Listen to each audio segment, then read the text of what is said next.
Hello, everyone. Welcome to Hyperspace on Dark Matter Radio. I'm your host, Miss Solaris BlueRaven. I want to thank everybody for tuning in this evening, and a special thank you to webmaster and producer Keith Rowland.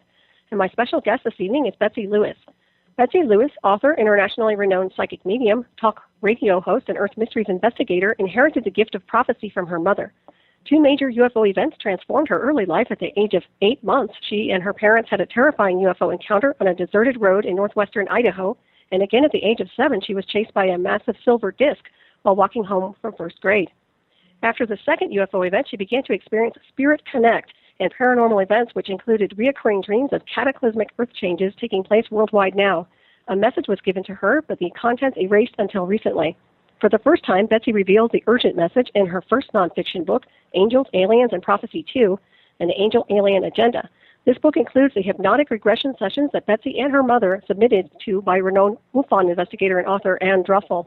And for over 40 years, Betsy has investigated UFO sightings, cattle mutilations, angels, aliens, and other Earth mysteries. She practices Reiki, Kriya Yoga, astrology, tarot, and numerology, and regressive hypnosis. In the past 10 years, Betsy was mentored by Native American ceremonial and spiritual leaders on the natural way of life. She provides psychic readings for an international clientele. And her website is www.betseylewis.com and also www.blogtalkradio.com/rainbowvision. And Betsy has several books available on Amazon.com, one of which is Mystic Revelations of 13 and Communicating with the Other Side, like Teresa Caputo, the Long Island medium, which is a current release of hers. So please welcome Betsy to the show this evening. Betsy, how are you doing? Oh, great. How are you, Solaris? I'm fine, thank you. It's great to hear your voice, and welcome. It's great to have you on the show. It's great to be on your show. Thank you so much. Yeah, and I want to get started with a lot of information here. We talked about, I read your book, by the way. I love this Mystic Revelations of 13. I thought that was fabulous. And your other book I'm in the middle of. These are incredible, and they're very well written. And I did want to ask you, get started a little bit with the 13, the Mystic Revelations of 13, and the symbolism behind the number 13. Well, you know, it goes back to Pythagoras, who was a Greek philosopher and mathematician. He lived from 580 to 500 BCE, and he believed that numbers had souls and held magical powers. And I believe that, too. You know, I have been studying all these different numbers and all these different things that have been happening, and there seems to be a pattern to it. And 11, that's a master number. Number 22 is a master number. 33, 44, master number. But also 13 is linked to a lot of strange things. Jesus had 12 disciples, and he made the 13th. King Arthur had 12 knights, and he was the center of the 13. There are 12 major constellations in relationship to the sun, and with the sun that equals 13. And if you go to some of the other things, it equals cleansing and purification. It's just a power number. And I believe that certain people know about this, like the Illuminati. They use that, and you can find 13 in so many different things that they use, like our own dollar bill. You can see that it's found with 13 leaves on the left olive branch. There's 13 berries, 13 stripes in the middle shield, 13 arrows on the right, 13 stars above the eagle's head, 13 letters in E pluribus unum on the ribbon, 13 letters in Annuit Septus, and there are 13 blocks on the top of the pyramid. And it's supposed to represent the 13 bloodlines of the satanic families. That's very interesting. Isn't it? Yeah. Well, what's interesting? Go ahead. I was going to say that 13 isn't always a negative number. It's just a power number. And in some cultures, it's very positive and very lucky. Supposedly, Jesus died on Friday the 13th. But, in other cultures, like I said, it's very lucky. Right. Yeah, I've heard that also. It's always been a lucky number for me. So I guess Is it? for what it's worth, and also on my mother's side of the family, what's interesting, and you mentioned that 13 bloodlines of the quote-unquote satanic families. Now, were they really satanic, or is that just a misrepresentation? I'm wondering because it seems to me like that's a spiritual number, or the Illuminati. I mean, I know they've talked about the Illuminati being a negative group of people. However, the original Illuminati was also portrayed as being a positive group. Would you like to elaborate on that a little bit? Well, the Illuminati, they are the illuminated ones, and they believe that they hold the power, and it's gone through all the bloodlines forever. In royalty, they hold the knowledge, and they don't want us to know about that knowledge. They've held on to the knowledge. So we are the unenlightened ones because they won't, allow us to know what, the power is. And like numbers, the power in numbers in 13. And I'll get into some of the things that I've discovered with the number 13, which is just incredible. Oh, yeah, I'd love to hear about it. And also now, was Mary Magdalene associated with that number as well? She was, right? Well, it goes back to Fatima in 1917, where 3 children, that was Lucia Santos, who was 9 years old, Francisco, who was 8 years old, and Jacinta, 6 years old. These were 3 shepherd children that in Portugal were had their first visitation of an angel, they thought, in 1916. And the angel appeared to them twice, in summer and in the fall, and told them to pray, and told them that there would be another apparition that would come. He didn't say it in those terms, but on May 13th, the children were out tending sheep, and it was May 13th, 1917, at exactly solar noon, when they saw a brilliant flash in the sky, and they thought a storm was coming. So they started to herd the sheep towards home. And then they noticed that there was a beautiful lady atop an oak tree, and the lady had such a brilliant aura. She wore a white garment and a mantle over her head, and she had her hands pressed in prayer. And when they asked her where she came from, the lady just replied, heaven. And she said that I've come to ask you to be here on the 13th day of each month at the same hour until October. And she said, then I'll tell you who I am and what I want. And what's really incredible about this apparition that these children saw on the 13th day of the month, always at solar noon, is they would hear a boom that would come in. And then they would sometimes see the lady. She would float in from the east. She would depart in the east. And no one else would see her. Only the children saw her. But the people that start gathering start seeing lights in the sky, incredible lights, or they'd see blue smoke that would form, a strange cloud that would form around the tree, and they would hear the explosion, which is really strange. But the second time she showed up, they saw a heart, the children saw a heart outside her body. And she started telling them about these things that were going to happen in the future. And she told the 2 youngest children that they would not have a long life, that they had their mission and Lucia had her mission. And the children did die of the Spanish flu that was raging at the time. There were close to, they say, 50 to 100 million people that died during that time because of the Spanish flu. And it was just raging. And, of course, at the same time, World War I had just begun. And so the children were aware of all these things. But the lady said that if people didn't start to pray, that there would be this scourge and all these different things happening. And she made it sound like that we could change the outcome of the future, which is interesting.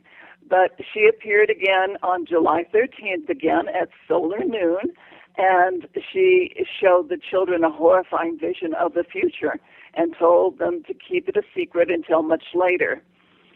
And then on August 13th, she appeared again. There was an explosive sound, and they saw a flash of light, the people that had gathered.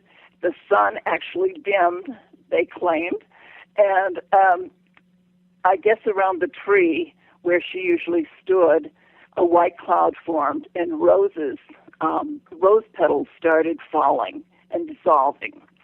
And then the whole area was bathed in a variety of fantastic colors that it was just a kaleidoscope of colors, and everybody witnessed this amazing miracle.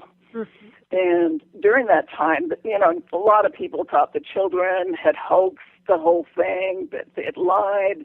There was just a lot of skeptics during that time. And I guess some of the police commissioner at the time abducted the children, and the lady had told the children that if they weren't released, then she would not perform a final miracle, which took place on October 13th. As many as 80,000 people gathered in Fatima that day, and they'd been standing in the pouring rain. And at solar noon, the sky, just the clouds seemed to part, and all of a sudden they saw this huge disk in the sky. But it didn't look like the sun. That was the strange thing. It seemed to, they described it as a silver disk. It had a sharp edge to it, and it was anything but a description of the sun, which is golden. And it seemed to spin in the sky, and people could feel the heat from it. It seemed to lower in the sky. They thought it was coming right at them, and the sun was going to come crashing in on them and destroy the whole earth. But what's strange about the whole thing, it lasted just a few minutes, and of course all these incredible colors were just displayed at the time, and it looked like the sun was spinning. And after it ended, everybody was dry. The ground was dry. There was no mud. The people were totally dry. And I guess the children had seemed to be in ecstasy at the time, or in some kind of trance state. But I believe what they saw was not the sun, because no one, not one astronomer worldwide noted anything unusual about the sun that day. Mm-hmm. Not one. But I believe what they saw was a huge UFO that day, a spaceship of some kind. Yeah, it certainly sounds like it. I wonder if it actually came out through the sun. From what it sounds like, it's very, very amazing. The story is incredible. Yeah, very miraculous. Well, it is, and the thing is that the children were told that the 5 scourges that were going to take place on the earth, the first one was the war, which was World War I. The second one was the rise of communism. The third one and fourth scourges were about the Catholic Church and the faithful being persecuted by the Pope and having to suffer or become a martyr. And a lot of people believe that part of that prediction was Pope John Paul, the assassination attempt on him on May 13th of 1981, which there you go again, May 13th, which is really strange. But the 5th scourge was predicted to be the most horrific of all, an annihilation of entire nations, perhaps by war or natural disaster, or even a shift of the Earth's axis. No one really knows, because Lucia, who survived, was supposed to have released this in 1960, and the church wouldn't allow her to do it. In fact, they wouldn't allow her to even be interviewed. She died, which is really interesting. She died on February 13th, 2005. She was a Carmelite nun, cloistered Carmelite nun. And there you go again, February 13th. There was something about that date, that 13 number.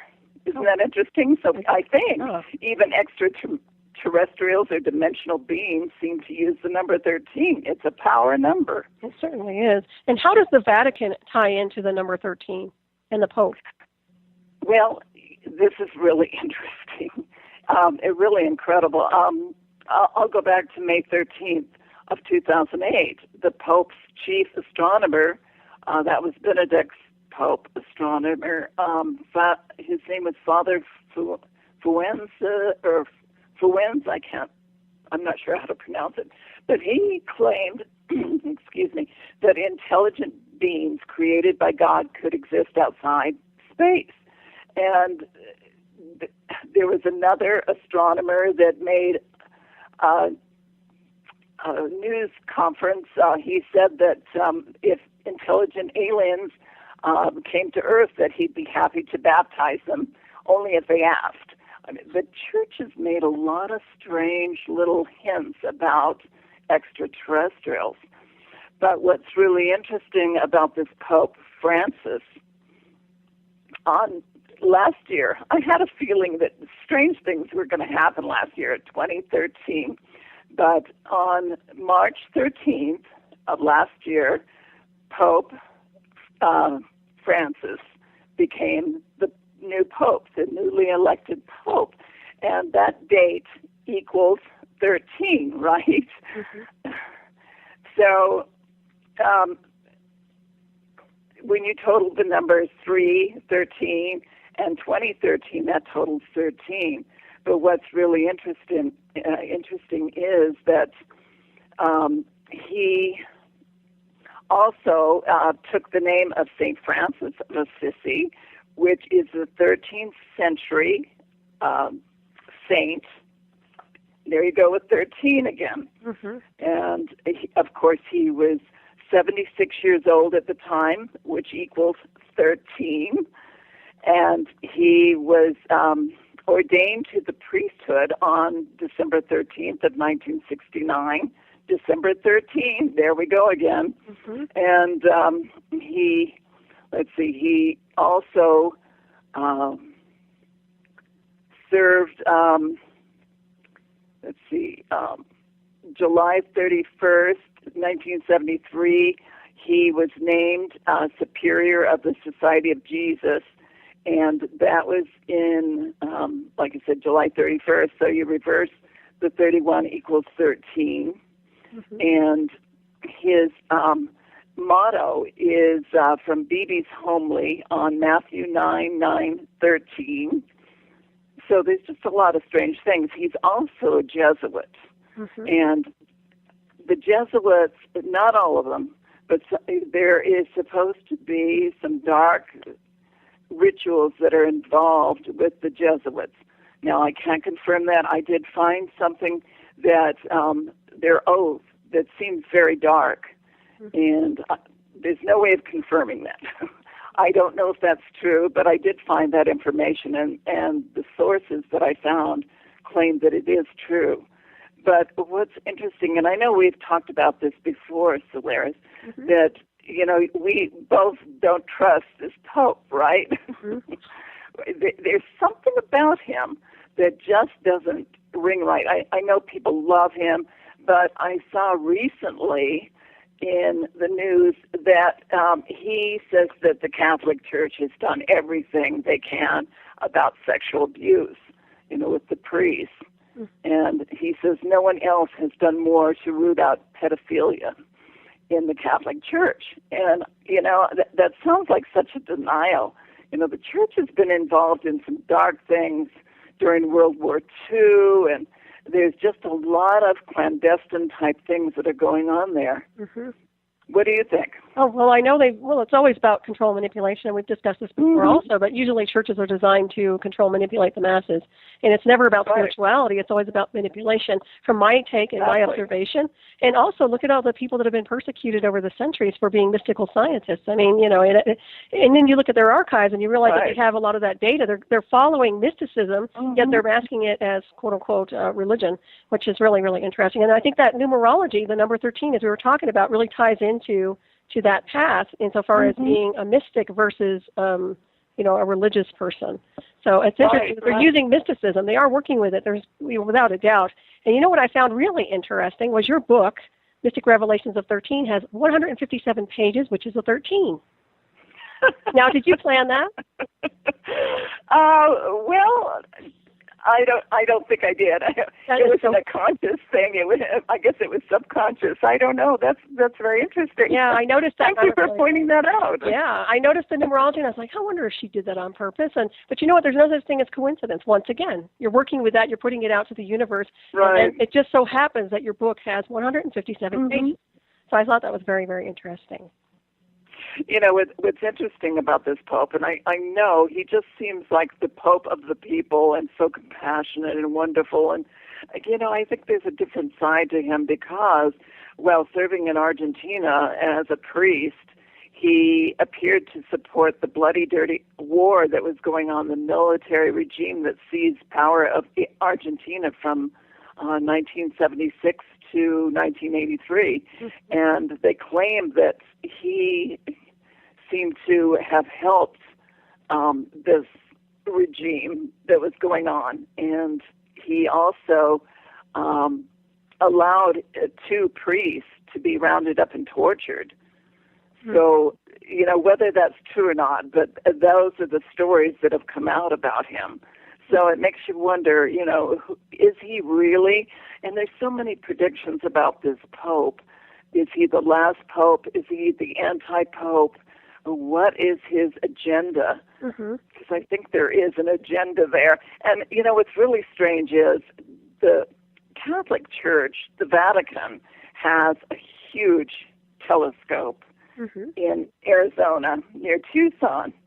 And it is on a sacred mountain that the Native Americans have held.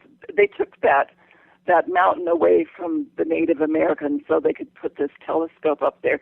And they call it Lucifer. Isn't that interesting? Which stands for Large Binocular Telescope Near-Infrared Utility and Camera Integral Field Unit for Extragalactic Research. But, yeah. But to call it Lucifer, you know, there's just been a lot of different stories that the church is involved in the occult, the dark occult.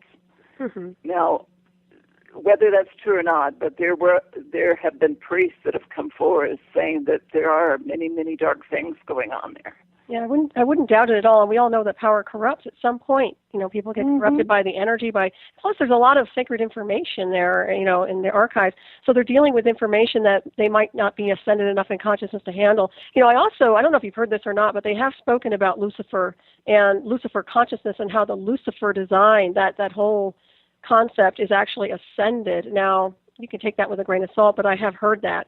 So it's interesting that they're doing this. I'm not sure what their motive is behind it, but I do know that there is a misuse and abuse of power without a doubt. Now, that goes throughout all history in the illusion of religion in any form of design, really, and also in government, which is really, you know, just a mask for control.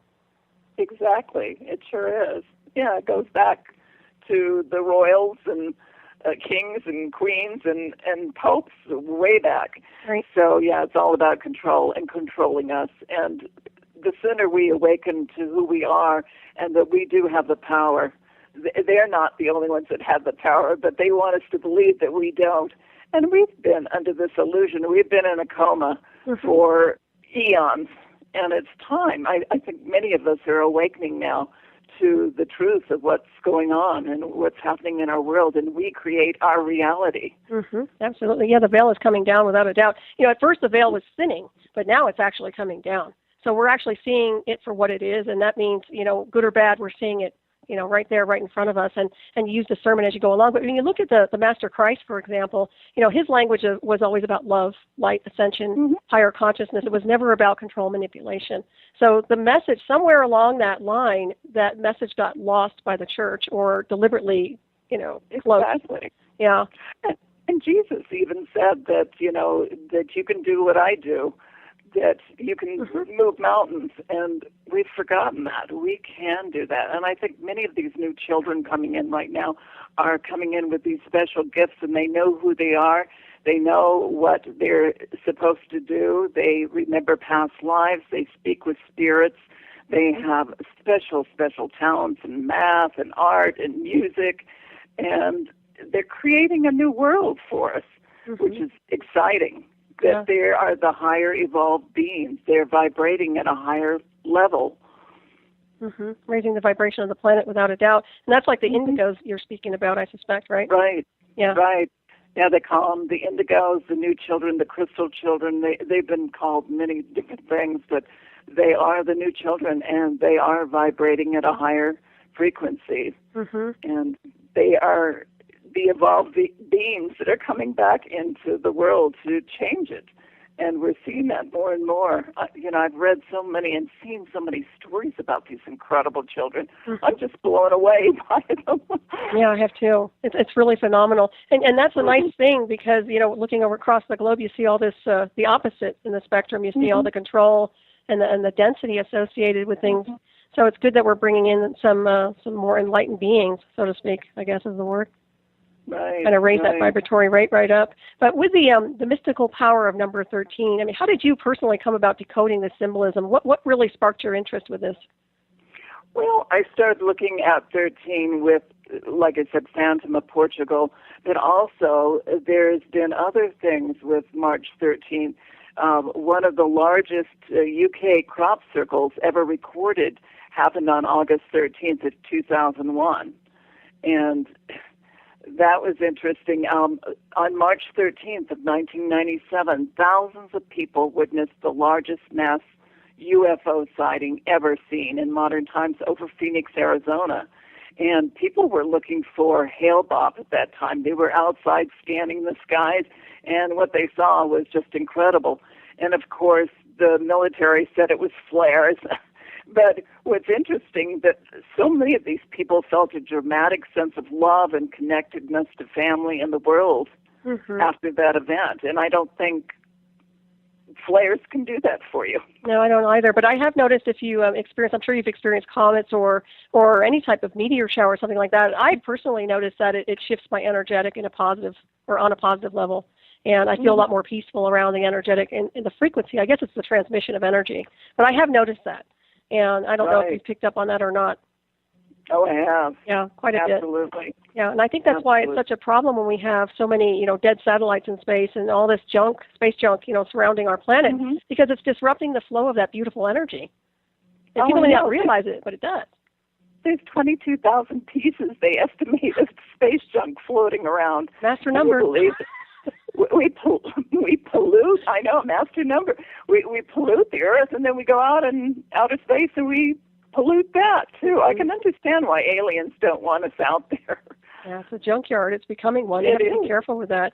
Yeah, talk about launch windows. I mean, they really have to be very meticulous about what they're doing now because of all that garbage out there. Right. Exactly. Yeah, and speaking of 13, I was going to talk to you about Houston. Remember Apollo 13, 1970? Right. And, of course, it almost became a disaster when astronaut Swigert and the other astronauts were up. They were going to do another moon landing, and something went wrong. There was a fire. And what's really strange, they launched on April 11th, of 1970 at 13:13. That was Central Standard Time. 13:13.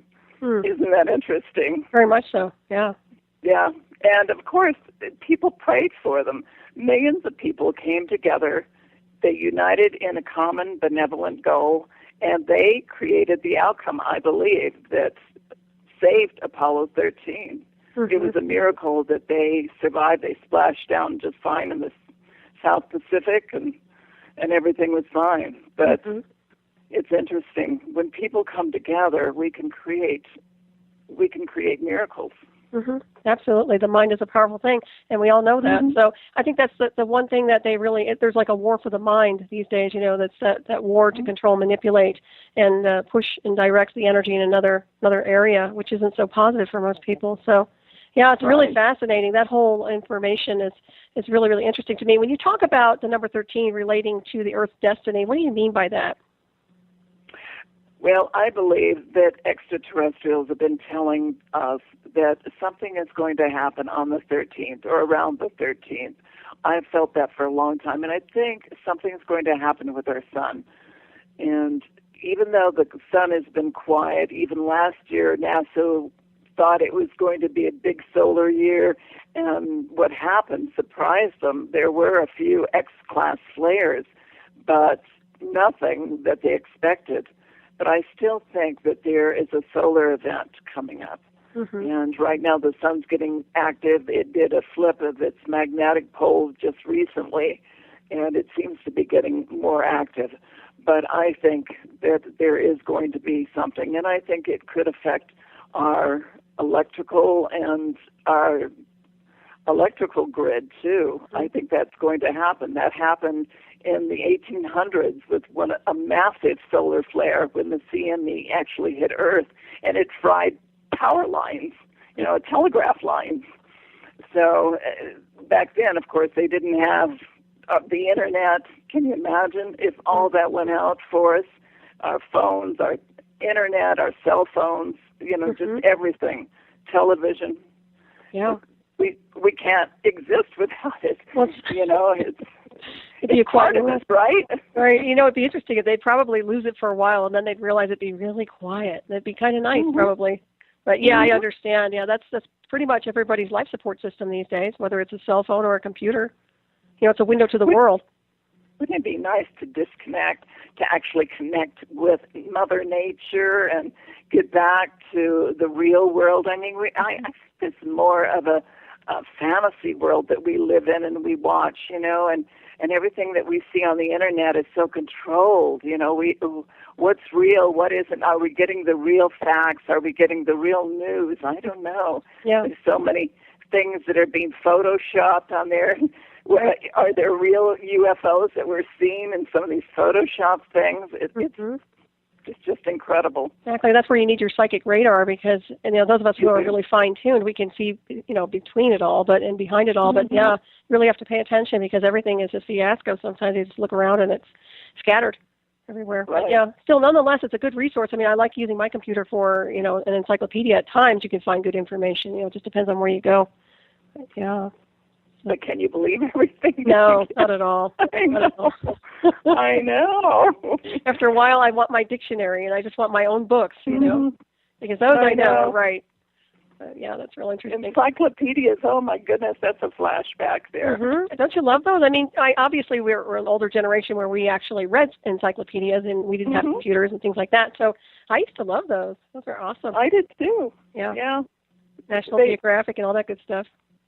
They became outdated within a year, but we still love them. Oh, yeah, so much. And when you talk about numerology, I know it has been a significant force over the centuries and somewhat of a driver when it comes to special events. So what is your impression of this, and why do you think there is such an emphasis on numerology? I mean, it seems to me like every single thing that's being done on this planet, whether it's through an Illuminati-type group or someone else, it seems like it's always driven by numerology. That's true, and astrology, too. And I think the church is involved with that, too. I think they use that. I think that the Dalai Lama, His Holiness the Dalai Lama, he has what is called the oracle, and he predicts things. He can go into a trance, but I think they use astrology. I think they use numerology. And like I said, the numbers have power. Our world is made up of numbers. Our universe, everything is numbers. Right. So numbers are so important in our world.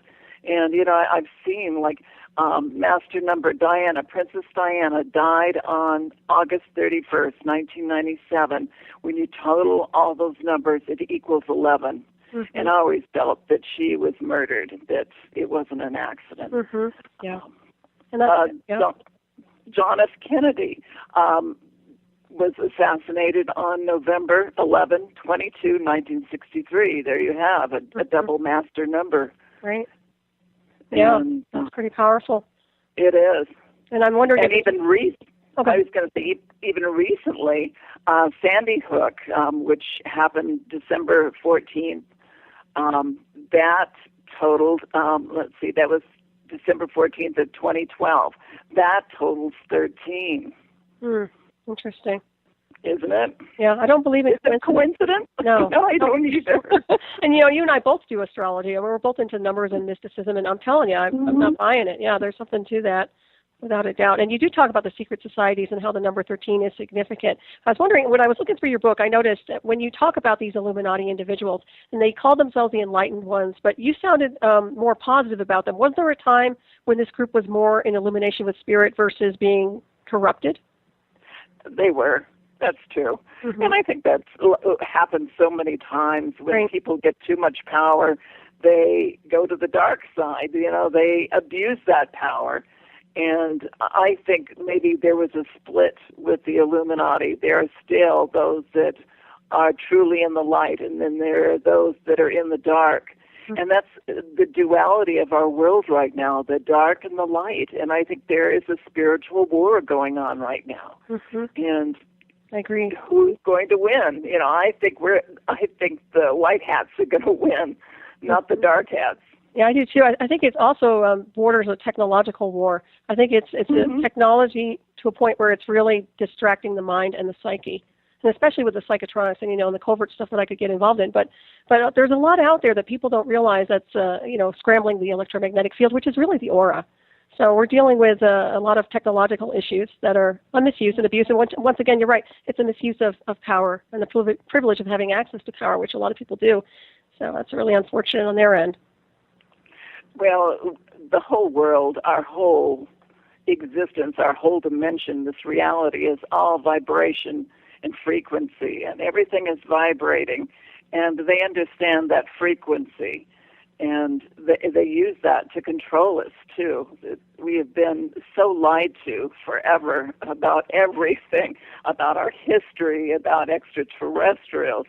It's, even some of these things, like I did an article on my Earth News One blog about Flight 800. If you remember that, that happened a few years ago, and it happened right off the coast of the East Coast when it went down, and many people saw missiles, and there was such a huge cover-up by investigators and everything else. And at the time, my nephew was in the Air Force, and he said that everyone was talking that it was friendly fire, that some kind of naval exercises were going on at the time, and they fired on this flight. I think it was a TWA flight, mm-hmm. and all these souls were down. It's kind of like what happened with this mystery of this Malaysian flight that happened on March 7th, Flight 370. Isn't that strange? I think that's beyond coincidence, isn't it? I agree. Yeah, I totally agree. Well, didn't they say they were receiving cell phone signals or something like that? Yeah, I wonder if that's true or not. Not sure. Yeah, I saw that floating around. But yeah, it's very interesting. You think they would be able to track the box or something? Yeah, you think so? Yeah, especially with our technology and all the satellites we have, you think they'd be able to put a real good tracking device on that. I don't know. It's very, very interesting. It's auspicious, without a doubt. Well, they say that black box keeps emitting a signal for at least 30 days, mm-hmm. and it doesn't matter. It goes up, even if it went into the ocean, it will emit up to depths of, I think, 6,000 feet or something, and, of course, on land. So why aren't they getting anything? Are they lying to us? And it was friendly fire again, some naval exercises, hit them with a missile, and they don't want us to know about it. Mm-hmm. You'd think they'd find some kind of debris out there. I think so. And they're not finding anything. Yeah. Or some imagery would have picked it up. I mean, the way we track satellites and things like that, you'd think that would have happened for sure. I find that very, very suspicious. That's an interesting case. We'll see what happens, for sure. Exactly. I was going to ask you about your, you talk about Project Bluebeam from your book, Mystic Revelations of 13. So do you see this in motion right now, or is this something that needs to be deployed maybe a few years down the road, or will be? Well, that's supposed to create a new coming of Jesus, or it could be, there are many different, prophecies about that our government is going to create a false invasion of aliens or the coming of Jesus, and just create this whole scenario that people will just, follow either the aliens or this Jesus person. So, who knows? Yeah. I don't think it's going to happen. I really don't. I think that was something that was just imagined by someone. I really don't think so. Yeah, that's good to know. Yeah, I don't think so. How do you feel about that? I think people are wise enough these days. I think they've awakened to such an extent that they'll see through the deception game, is what I think. And they're very calibrated to technology, so they'll know what holographic imagery is versus something that's really, truly a celestial event. That's my take anyway. So I agree with you on that one. So Project Blue Book is supposed to be, they're creating these earthquakes, and some people feel that the great earthquake in Japan on March 11th of 2011 was created by HARP or some other technology. And of course, there were different levels to Project Blue Book or Project Bluebeam, and the second was a giant space show. So this would involve maybe holographic technology, and it would involve holograms, sounds, laser projections, and it would show, God speaking to us. I know there's a lot of people out there that believe in Maitreya. Have you ever heard of Maitreya? Lord Maitreya, yeah. Yes, and Benjamin Krim, who started talking about Maitreya, is living in somewhere in the UK. And I know back in the 80s, when I worked at Disney, I had people that kept telling me, he's going to take over the airwaves. It's going to happen any day now, right? Well, here we are, 2014, and it still hasn't happened, right? Exactly. Well, they can access the airwaves, so that's what's so interesting, and they can fake that with the technology. They could. Yeah, but I don't think that people would buy it at this point. And maybe a few people, but not too many. Yeah, it almost does a disservice to true ascension energies, when you think about it. Right.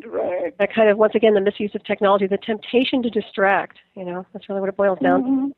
That's really interesting.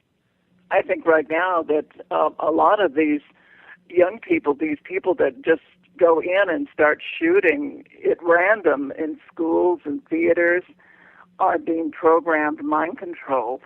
And this last one, this naval shipyard shooter, Aaron Alexis, he shot 13 people on September 16th of 2013. And of course, that totals 13, and 13 people died. But he said he was hearing voices. Right, he was hearing the transmission, yeah. Absolutely. And you know about MK Ultra. Oh, absolutely. And I know the psychotronic program they deploy on a target. I know how it works and the mechanics behind it. So, yeah, he actually referred that. I mean, he was referencing that information. I mean, he was trying to notify people before he just lost it. So, yeah, it's really a disservice. Once again, it's the misuse of technology. It's all these games that are being played out across the board. And it seems like the people are along for the ride. And I see this changing. I really do. But at the same time, if we turn the lights on enough, we'll be able to really flush all this out, all this deception.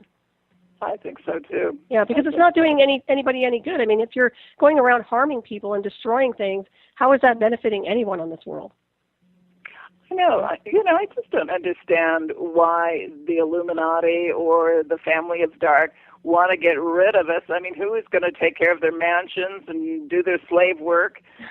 Who's going to mow their lawns? They certainly aren't going to do it. No, be automated. Automated robots. Well, I kid, but you never know. Right. Okay. It's interesting. I'll tell you what. What do you see insofar as I know you have a lot of premonitions of things, and you've been picking up on earthquakes lately. I have. When I get that dizzy feeling, and I am a dizzy blonde, I'll admit it, but I get that feeling. I just know that there's going to be an earthquake somewhere. I don't know. I wish I could pinpoint it. I was feeling that it was going to happen somewhere in the South Pacific, but there was one right off the coast of Northern California. Wait a second. Go ahead. I'm sorry. Go ahead. No, I was going to say 6.9, right, which is really interesting. And there's been a lot of different quakes going on in the South Pacific right now. They're pretty strong, but okay. Right. Well, it wouldn't have anything to do with that plane crash, would it? That you were picking up on?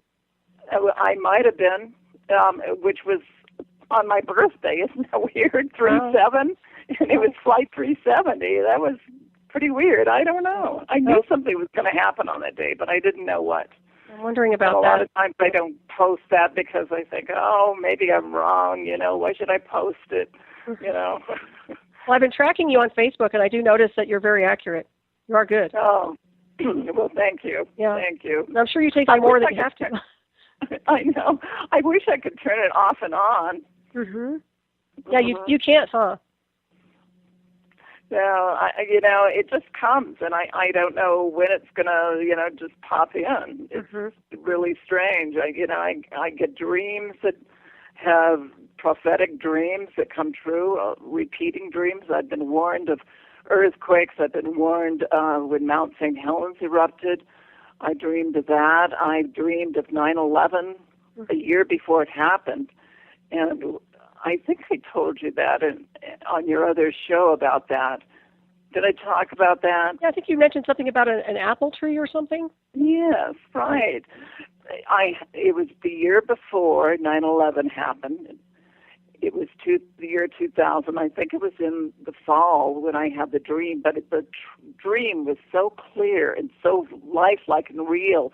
I saw this huge tree, apple tree, and it had apples on it, and it was green, and all of a sudden I saw it shrivel, everything. The tree, the apples started falling off, and all of a sudden the whole tree just was sucked right straight down into the ground and vanished. I woke up, I thought, what in the world does that mean? What is it symbolic of? Why does it seem so real? And it really haunted me for a long time until, the events happened of 9/11. And then I realized that the apple tree represented New York, which is called the Big Apple. Yeah, exactly. And I got chills from that. Oh, yeah, I can imagine. Yeah, that was an ominous event without a doubt. And, of course, the master numbers used. 9/11, right. Right. And I still think that we don't know the truth about it. I think that it was an implosion, and charges were set so that it would fall straight down. I've just seen too many movies of these buildings where they implode them and set charges so they come straight down. Right. And the building, I think it was Building 7, wasn't it, that fell first, and it wasn't even hit by the plane. So explain that one. It certainly looked like a demolition, without a doubt. Right. Yeah. And I'm not an expert in any form with that, but yeah, it certainly did. Yeah. There's just too many unexplained things about that whole event, and like Flight 800 too. There's just too many things that have been covered up, and we don't get the truth about it. I agree. And it's time for the truth to come out, don't you think, Solaris? I think it is. Yes, I think we are actually contributing to that on a different level. So, yeah, I think when you bring more clarity to the scenery, people start to awaken, and they'll be able to define things a little bit better. So, that's what I see, anyways. But yeah, it's been quite an adventure. I mean, I look at it. It's that Chinese curse. We are I can't say it right now. We are living in interesting times. Is that the word? Yes. Right. Are we? Exactly. We are. Yeah. It's wild. I always knew that I would see some incredible things during this time. And I had dreams as a child. I was 7 years old when I started getting these incredible dreams of earthquakes and volcanoes going off and seeing huge waves, tsunami-type waves coming in. And I just felt that there were going to be just horrendous changes, and we're already seeing that with our weather. Our weather has been unprecedented since the last few years. We're seeing just huge changes in the weather and storms that just, crazy storms like this polar vortex that, hit and still hitting the East Coast and part of the South. They've never seen anything like that. They've just been hit by storm after storm. And, of course, one part of the country is in drought conditions, and other parts, England right now is being inundated by rains. They've never seen anything like that. Right. And I think we're going to see more of it. I really do. I hate to say it, but we're going to see more of this incredible weather. I agree. And one thing I'm looking at also is the remote influencing aspect. And I talked to a woman before, and it was really interesting. She was an Asian lady, but she was working on remote influence with calming down the sun and solar activity, which I found very interesting. And, you know, I think that we were talking about the mind and how we have power to control in a positive way or influence in a positive way. And I really think that instead of becoming victimized by what we experience from day to day that's not necessarily positive, that we run energy to shift that or alter it through higher consciousness. And I'm a firm believer that can be done. So I think I may not live to see that happen, you know, in my lifetime, but I do think that will happen at some point. I think so, too. Yeah. I do think that we're going to go through some big, big changes with our planet. And I think eventually there will be peace on Earth. There will be all that. But I think we're going to go through some really tough times. And I think that we might even see World War III. I hate to say it. It depends. But we can change that. We can alter, you know, the timelines. We can change the events in the future. Because the past, I believe, the future, the present are all happening at once. Yep. And even though we can't see it or we get glimpses of it, we feel it sometimes with deja vu. People have experienced timeline shifts where they've walked into the past for a moment. But I think that we can change it. You know, the future is malleable. We can change it. We can form it. We are creating it with our minds because that's what we are. We're energy. We're pure energy, all of us. And we have the power to do that. We've just forgotten how powerful we are. Well said. And I mean, each and every one of us have this, not just a few. I agree. Yeah, it's amnesia they have right now. We are multidimensional beings. I mean, you're spot on, and we do live on a simultaneous level. I mean, we're existing simultaneously with other worlds, universes, dimensions. I mean, it's really, really complex when you start looking at it from a more, even at a physics level. I mean, you're looking at energy and consciousness and motion. Right. Now, I find it fascinating. You know, that's really my area, too, and I wish people would really dive into that. I think that more and more mainstream scientists are starting to take a better look at that, but it'll probably be a slow process, you know. Well, I think we're all psychic. Some of us just turn it off and ignore it. Or, you know, I think we all have that little gut feeling that tells us not to do something or don't change lanes when we're driving or don't go out. You know, like I was watching a man that was talking about this flight, Malaysian flight. He said something told him not to get on that flight. And he didn't, or he'd be gone. He'd be dead. And certainly we all get that. There are people during 9/11 that had something happen that they didn't go to work that day, that told them not to go into work. We all have that.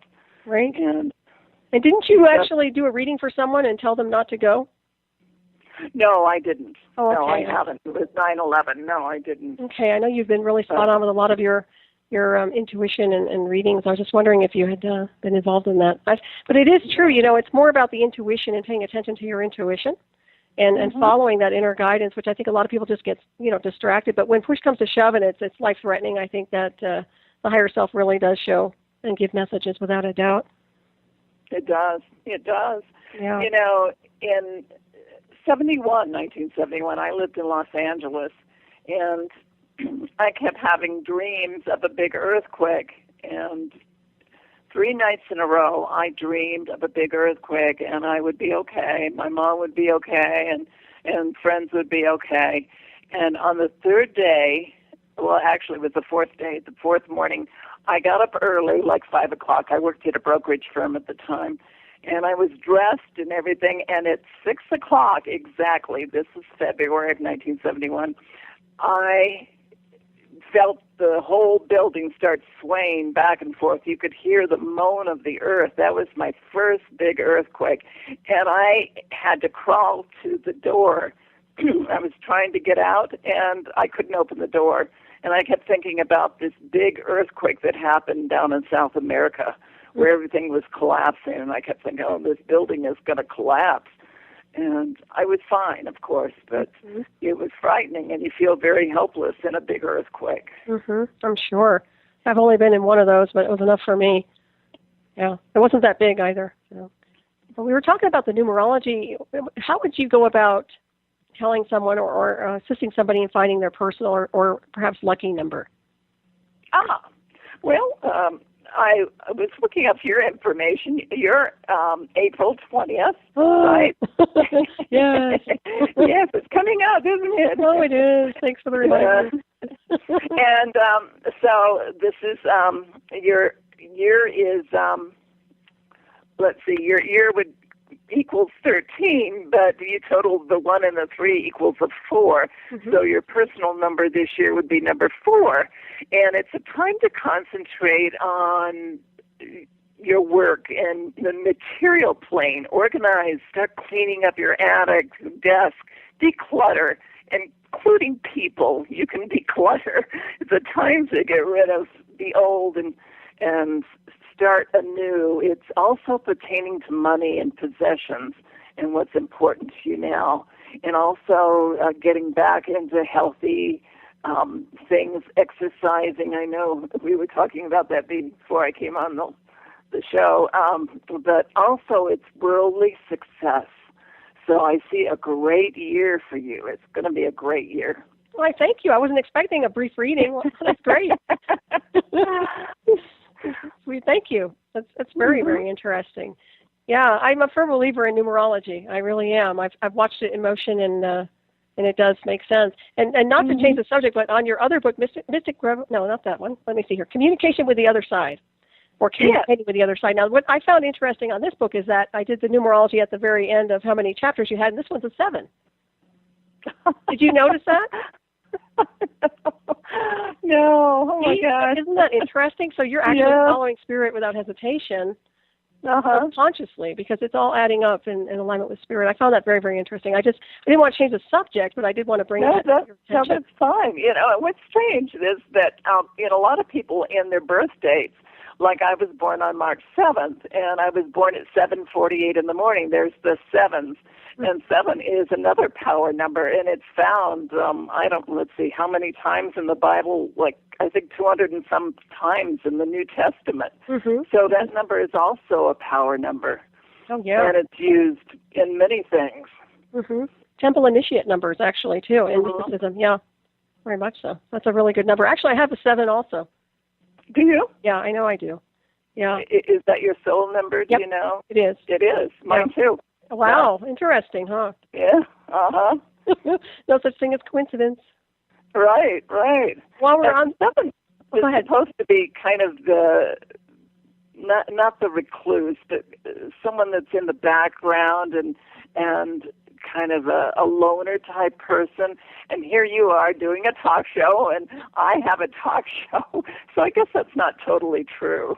So either we're getting outside of, stepping outside the box and trying to evolve outside of what we feel is comfortable for us, and a lot of people don't want to do that. Mm-hmm. Step outside their comfort zone. Right. I can be an introvert and an extrovert. I can do both. There you go. Definitely. I go into my cave without a doubt. And with that being said, it looks like we'll probably take a break in a few minutes here. Whenever the music wants to kick in, we'll go ahead and take a brief. I'm having a hard time speaking right this minute. A break. And we'll be right back. Okay. Oh, there we go. Okay, we'll come right back. Okay, sounds good.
Welcome back, everyone, to Hyperspace on Dark Matter Radio. I'm your host, Solaris BlueRaven. I'm here with my very special guest, Betsy Lewis. And Betsy, if I make it through the night without getting tongue-tied, it will be a miracle here. So, I know some days are like that, aren't they? It's interesting because once I start talking to you, I swear I could talk for hours, and then we start going into turbo mode, where it just gets faster and faster, so I need to slow it down a little bit, obviously. But yeah, we were talking about your new book, Communicating with the Other Side, like Teresa Caputo, the Long Island medium. And who is Teresa Caputo? She's on TLC's channel, and it's called the Long Island Medium. She's on every Sunday, and she's amazing. She has this incredible talent to just walk up to people and tell them about their loved ones that have passed over and what she sees. And it's detailed information. It's not, like a lot of psychics give kind of vague type readings, but no, she gives detailed readings. She's just amazing. Mm-hmm. No probing, I take, insofar as just trying to sift for information. Mm-hmm. Right. And what's interesting about her show is she's funny. She has the 70s hair, bleached blonde hair that she teases really high, and she's got nails out to an inch. She's a character, and her family's involved with the whole thing, but she does incredible readings, and she's had people on there that have lost loved ones through 9/11 that she's seen and helped them. And a lot of people just don't know how to deal with death. We all handle it differently when it happens to us. And, I've had that happen with my own family and how they've validated the other side. And it's been amazing. They have validated it so many times. Yeah, you talked about your sister at one point where she was flipping the lights on and off and things like that. Oh, she's still doing it. It started July. And I had a dream, it was July 9th, that I woke up from a dream remembering that she came to me and kept saying that she was planning a birthday party for me, a surprise birthday party. And I kept saying, Kathy, it's not my birthday. And she kept saying, oh, yes, it is. Yes, it is. And my sister, the thing about my sister, she always loved holidays. She loved parties. She loved birthday parties. And she'd always go out for everything. So later that day, I got a call from my daughter saying that my granddaughter had her second baby, and it was unplanned. Her baby was supposed to have been born in August. So the baby came premature, and she was telling me that the baby was going to be born. She was celebrating. So that was pretty amazing in itself. Oh, yeah, absolutely. Yeah, and you also, now you do readings with loved ones who have transferred out for your clients. Is that correct? Sometimes they come through. They don't always come through, but I do an astrology chart, 11 to 12 page, which tells me so much about them. And a lot of times I see past lives with that, and I do a meditation, so I pick up a lot. And sometimes I do get different things about loved ones. I was on a talk show, and the guy's name is Java Bob, and he had talked about his daughter passing away a year before, and I kept hearing this little voice in my head saying, Baba Jav, which is kind of weird. And at the end of the show, I said, I know this sounds really, really strange, but I know your name you go by Java Bob, but I keep hearing Baba Jav. And he says, oh, my God, that's what my daughter would call me. I went, oh, my goodness, validation. No kidding. That's spot on right there. Right. Exactly. And when I think about a lot of the way spirits interact, I'm wondering, what do you look for when a spirit has crossed over and they're trying to establish communication with the living? So many things can tell you that. If you keep hearing the same song over and over, that something that they loved, or if something drops in front of you, or if something keeps turning off, like a radio. My sister's been doing that since Thanksgiving. She has been turning off our radio stereo, which didn't work fine. It's brand new, and all of a sudden it started turning off at like 10 minutes to 7 in the morning. 20 minutes later, it would turn off. And I go, Kathy, what are you doing? And this kept happening. And sometimes I'd walk in the room, it would turn off. My husband would say something to me, excuse me, and, it was really weird. He would say, well, she hasn't been around for a while. And then all of a sudden, it would turn off. She would hear us. Mm-hmm. So, and then what's really strange, I woke up early one morning and I saw a flash of light go down the hallway.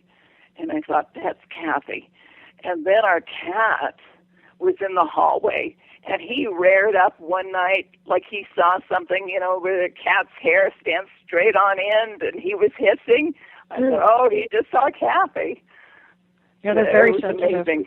Yeah, very sensitive. Cats know. Oh, absolutely. Yeah, very psychic and sensitive. Well, they're temple kitties, too. Mm-hmm. And my sister loved dragonflies, so I've had some things happen with dragonflies, but there can be just a lot of different things that you can feel.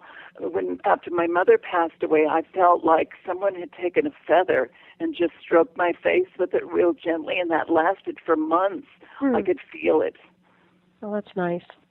Yeah, it was. It was beautiful. Mm-hmm. So what's really strange, before my mother died, I had a feeling the day that it happened. I had gone to visit her and had to fly back to Idaho. And I was at a grocery store, and something told me to look down at my hand. And I looked down, and my left hand became her hand. It was like her hand was putting her hand over my hand, and I saw the gnarled arthritic finger that she had, her little finger. And I just knew that she was telling me that she was going to go. It was her time to go. And sure enough, that night she passed away. Oh, wow. Yeah. That's very powerful. But it was powerful. Mm-hmm. And so I've had those confirmations. My grandfather, when he passed away, I was 8 years old. He came to visit me. Excuse me, let me get a little water here. Yeah.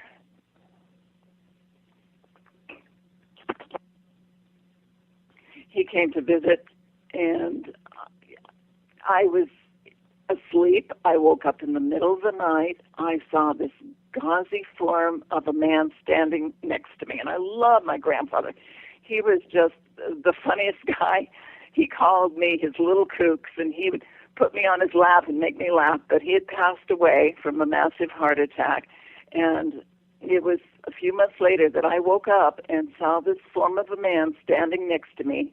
And, of course, I was so frightened. I tried to scream out to my parents. I couldn't. When they say that you can't lose, you lose your voice, you're so frightened. I did.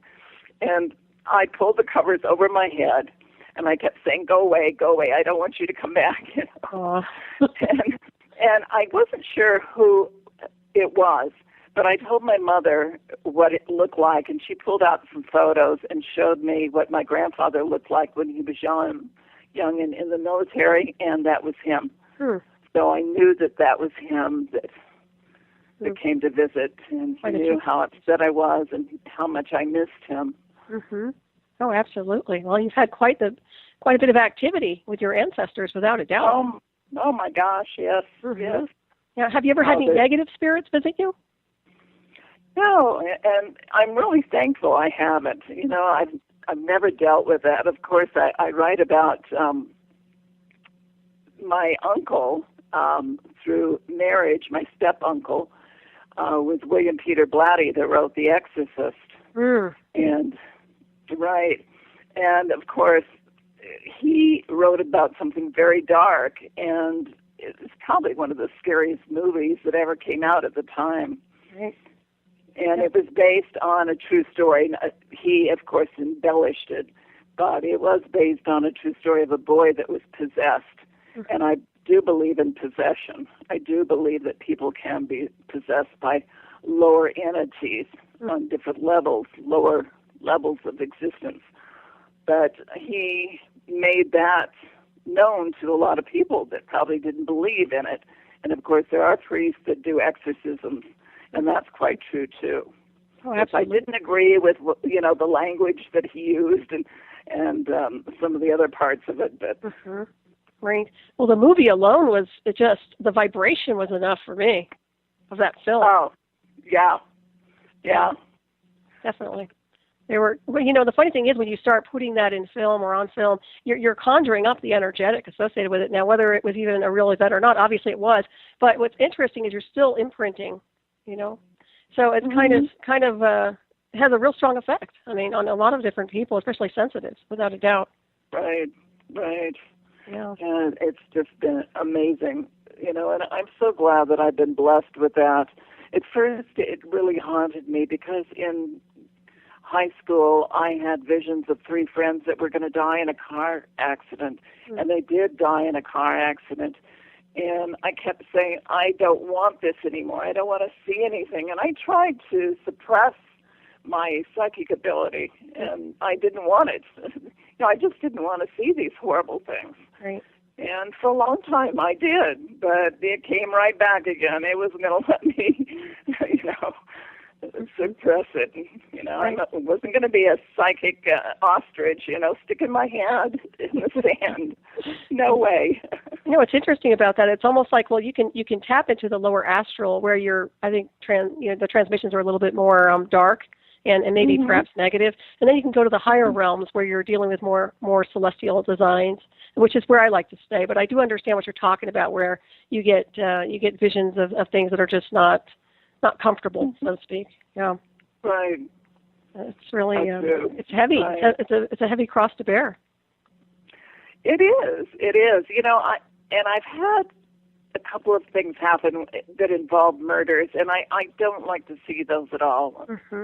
The one that I saw was here in Idaho. A woman was missing near the reservoir that's here, and what I saw in my mind's eye was that she was involved with some man. They were arguing in this car, and she hit the gas. He jumped out, and she went over in an embankment and into the reservoir.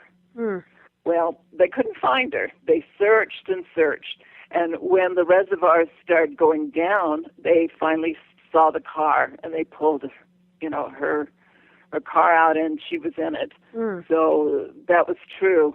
Right. But one that really upset me, there was a little boy that went missing, and everyone, rallied around the mother and the boyfriend that she had, and the mother was crying, and my poor child, he's gone, he's missing, and I kept seeing him waving to me by water.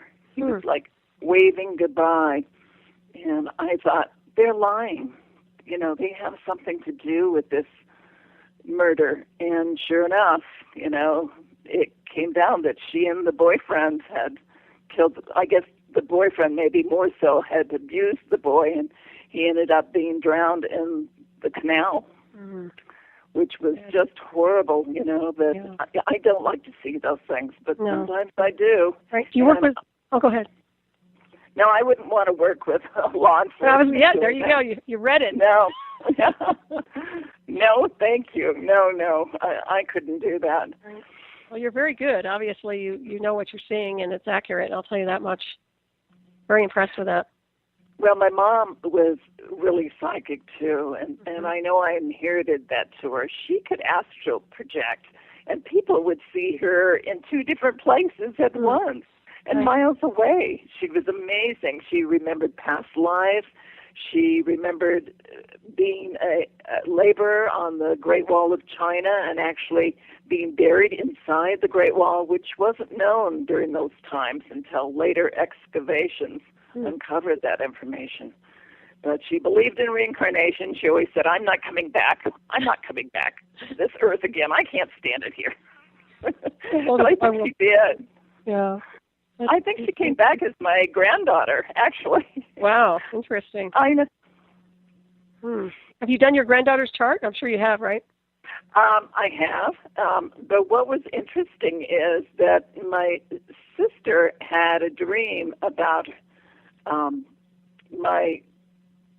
she had a dream about my sister, and in the dream she said Kay is going to take over.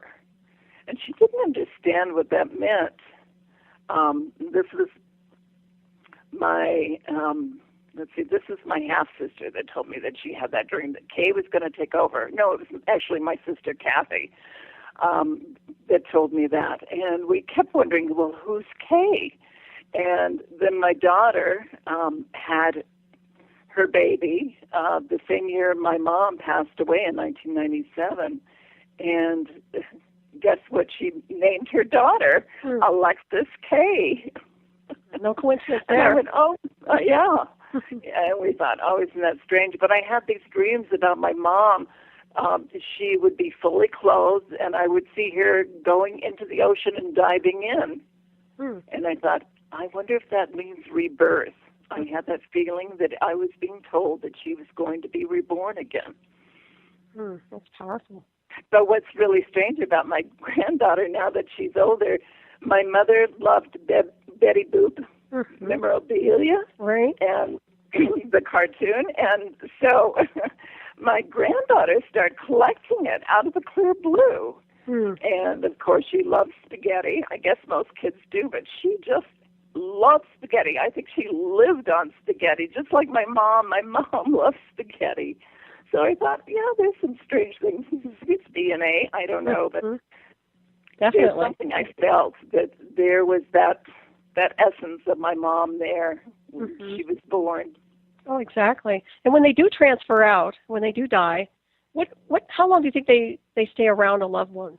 How long do you think they'll be in the presence of the family? It depends. A lot of souls decide to be reborn very quickly. Others take time and wait. They say the normal time is usually 100 years. But in India and other places like that, sometimes they reincarnate very quickly. And those that, some people recall those past lives. There are many, many new children coming in that remember those past lives, which is amazing. Oh, absolutely. And do you believe in a bardo? Oh, tell me what that is. Well, it's kind of like the zone in between. After you transfer out, there's a bardo where you go and process and review your life or lifetime. Right. I do. I absolutely do. I think we all have a life review. We feel everything that we've done and said, and that can be pretty harsh for all of us, I think.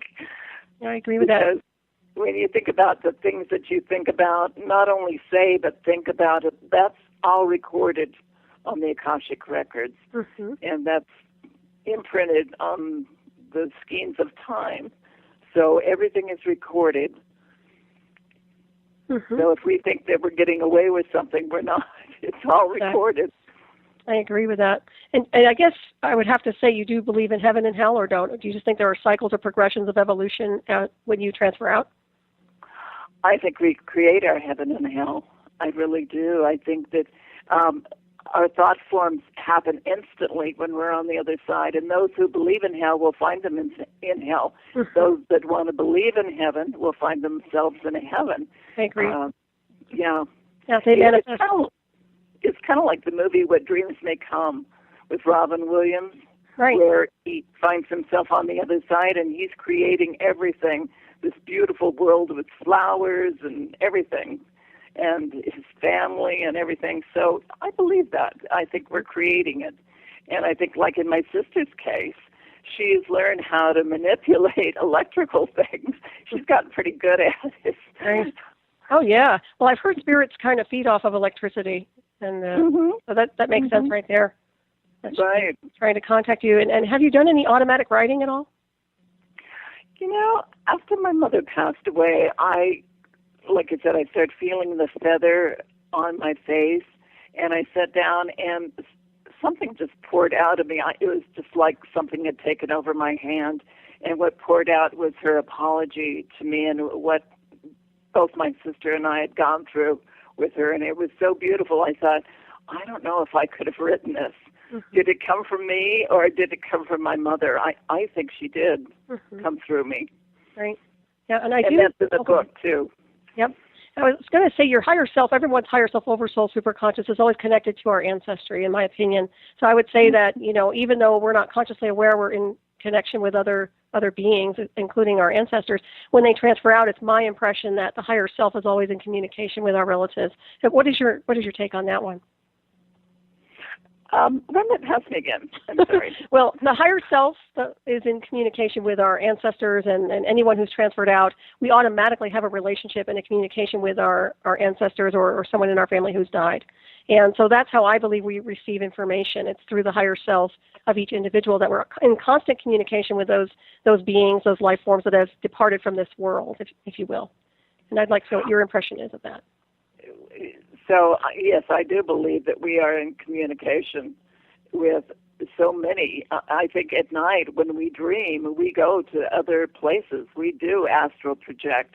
Our soul visits other places, other times, and we visit the other side. I think it's just a dimensional place, and I think extraterrestrials visit that area too. Many people have talked about seeing extraterrestrials with their loved ones, which is kind of interesting. That's very interesting. They're dimensional beings, and I think they can access these dimensions. There's many, many dimensions out there. I agree. And also the extraterrestrials could be perceived as angels, would you say, or no? Yes. In fact, many things that I've read, and I agree with this, I feel this is so true, like the Seth material, which was channeled by Jane Roberts. It talks about how many times when we pass over that we are greeted by someone that looks like a loved one, but maybe they're not around, and it's one of our spirit guides or angels, if you'd like to call them that. Right. And they are disguised as our loved ones, so that the transference is easier for us. I've heard that also, and I tend to believe that as well. Well, I'm glad you've received positive information and spiritual communication versus anything negative. That's always a good sign. I think so, too. Yeah. And one thing I want to say that, there's been a lot of different things written about animals having souls. I think they definitely have souls. And I've seen how they have personalities. They reason. They feel pain. They're so smart. They're just incredible. They're like little children. But I think they're on, as other animals, they're on an evolutionary, spiritual type, higher level, like we all are. We're all on that evolutionary role. And I agree. They are too. They have a place in this world. And I think the people that mistreat animals, they will find out how important animals are in the world someday, somehow. They'll realize that everything has a place. We're all one. We're all meant to be here, and the sooner we realize and start honoring everything in this world, I agree. the better off we'll be. Yeah, well said. It's honoring life in all forms and designs is really what it boils down to, and it doesn't take much. It's easier to be. I think it's easier to be a nice person than an evil person. At least it is for me. I mean, but yeah, people do need to pay attention to what they do and how they behave from day to day. And animals, I love animals too, and I know they have souls and a spiritual design, without a doubt. Yeah. Oh, I've seen it. I've seen it so many times. And many of these animals are heroes. They save people. They've done incredible things, and I think that helps elevate them in their spiritual quest too. So, sure, I wouldn't know why they wouldn't have souls. Maybe not like our human souls, but they're getting there. I think they'll eventually evolve into something else. We're all evolving. Right. I think they might be more advanced, actually. They're not contaminated by belief systems. Exactly. Whales, dolphins. Yeah, absolutely. I see that. And when you receive warnings and premonitions, how far in advance do you receive these? Good question. Good question. It depends. Sometimes, like 9/11, it was the year before. And what can I do? I didn't understand the symbology of the dream. I wish I would have, but I had no idea what it meant. It was so symbolic. Sometimes the dreams are actual dreams of what's going to happen, like the earthquake dream that I had. Mount St. Helens, I dreamed of a big mountain that was going to give birth and explode, and Mount St. Helens did that in 1981. I dreamed of that. With Sadat, the president of Egypt, I dreamed of his assassination. And I don't know why I dreamed of that and why I saw that, but I was in a theater, and I saw these Mideastern men, dark-skinned men. I saw one man jump up with an automatic rifle and start shooting. And, I had no idea. I think that was just a few weeks before it happened. And he was actually watching a parade with a bunch of people outside when he was shot and assassinated. And are you in meditation when you receive these visions? Sometimes not, Sometimes it's just dreams, my nightly dreams. Sometimes I just get a vision about something or get a feeling about something, and I know I'm right, and it's hard to explain. Like, I get a feeling about someone, not to get involved with them. I'll give you a good example of that. I was living up in Ketchum, Idaho, near Sun Valley, which is a ski resort, and there was a couple from Australia. They wanted to get involved in a project, a little business venture, and I decided to get involved with them, and I kept feeling this horrible feeling in my stomach. I mean, it was really a gut feeling. It was just horrible. And, I kept thinking to myself, why am I getting this feeling? Something told me not to get involved, and I didn't listen. But I paid the price. I shouldn't have gotten involved because I lost some money, quite a bit of money, through that venture, and I should have listened, but I didn't. Right. Well, the moral to that story, follow your radar. Yeah, right. No doubt. So people, when you get that feeling, listen. Absolutely. I totally agree with that. And also, you also had a premonition of Robert Kennedy's assassination. Is that correct? Oh, I did. Again, it was very symbolic. My mom and I lived just about 2 blocks from the Ambassador Hotel when that happened in 1968. And what's really strange is that a gypsy held my hand. She was like a palm reader, and she had these long red nails, and she drew into the lifeline part of my palm, and she drew an X, or not an X, but a cross, and my hand started bleeding. And the dream was so real and so weird. And, of course, not long after that, Kennedy was assassinated in the Ambassador Hotel. And it was so strange. I thought, well, that was telling me that he was going to be like a martyr, and that he was probably Catholic or religious because of the cross. So, again, that was symbolic, but I didn't understand it. Well, what I see, you're familiar with the mystic cross in the hands, aren't you? Maybe not. A little bit. Well, I mean, but it sounds to me like she was marking you as a mystic, because the mystic cross, if you have a mystic cross in your hand, that's really? a sign of the true prophet. Yeah. So wow. Pay attention to that. Yeah, I have a few mystic crosses also, which is also it's a sign of being a psychic, a natural clairvoyant, and a mystic. Yeah, absolutely. So do pay attention to that. That's what I saw when we started mentioning that. Really? That's very interesting. Wow. So I think it was yeah, without a doubt. That's amazing. Wow. But it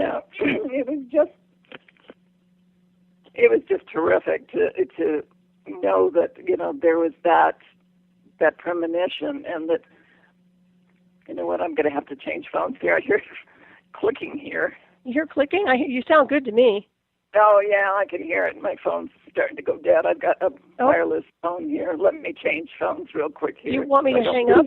Oh, okay. So you're no, I'm fine. I'll just grab it here. Okay. Oh, that's great. Yeah. Testing 1, 2. We're good. Oh, good. Okay. Yeah, I didn't realize it shouldn't have, but it did. Well, a lot of energy coming through the wire, right? Wireless, perhaps. So. Right? We're burning up the wires here. Without a doubt. Well, it's always good. And for people who want to get in touch with you, what's the best way to do that? What's your website again? And actually, what's your email address? Do you have people email you or what? Yeah, that's fine, and I'll get back to them. I try and get back to everybody. It's Betsy, which is Betsey, at Betsey Lewis, LEWIS.com. And my website is betseylewis.com. And I have my Earth News on there, which I report all kinds of things that are going on with the world, including UFO reports. There's been a lot of red and orange orbs being seen lately. And there's just all kinds of things going on. The earthquakes, the volcanoes, the booms that people are hearing all over the country, the strange shaking and all the asteroids that are coming near Earth and all the meteors that are being seen. There's just a lot of things going on. So, yeah. Awesome information. And also, getting to the booms, we're going to just discuss that for a second. But what exactly do you think those are? What's your impression of that? I think that I think there's two things going on. I think there's something going on with the Earth's core, and I think we're getting a lot of that going on with the sinkholes that are going on. They're forming all over the world, and there's some kind of shaking that's going on within the Earth's core. So I think there's something going on. The Earth is getting ready to do something, and I think we're being warned about it with all the shaking and the strange noises. Some people have claimed that they're hearing horns, like Gabriel's horn, and I think it's just part of the Earth with the moaning and everything that's going on with the Earth. It's getting ready to shift, some kind of magnetic shift, a pole shift. I'm not sure, but I think there's going to be a major shift with our planet. So you see this more like... Go ahead. How do you feel? No, I was going to ask you, so you see this more as a natural versus something that's being manufactured or man-made?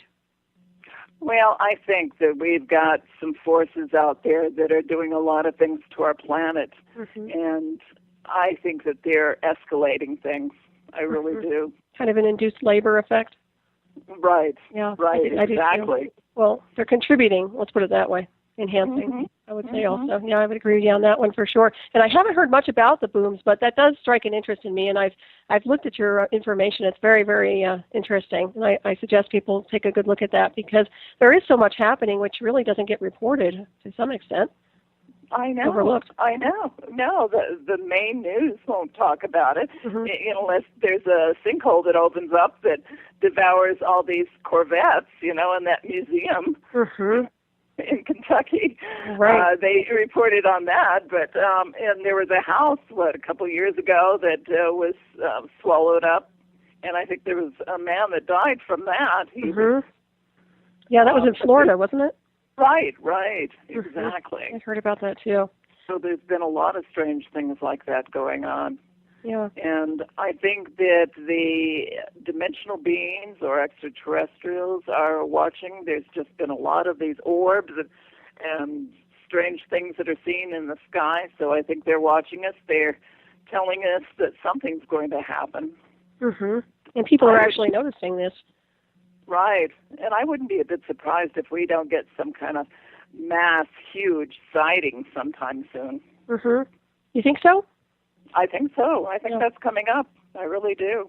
I wouldn't be surprised either, actually. But I think people are calibrated for it now. I think so.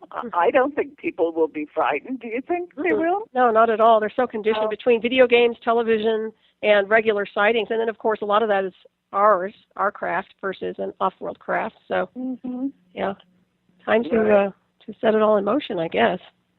Right. Hold on for the ride. So what do you see ahead for us, like, say, the next, maybe year and a half here in America?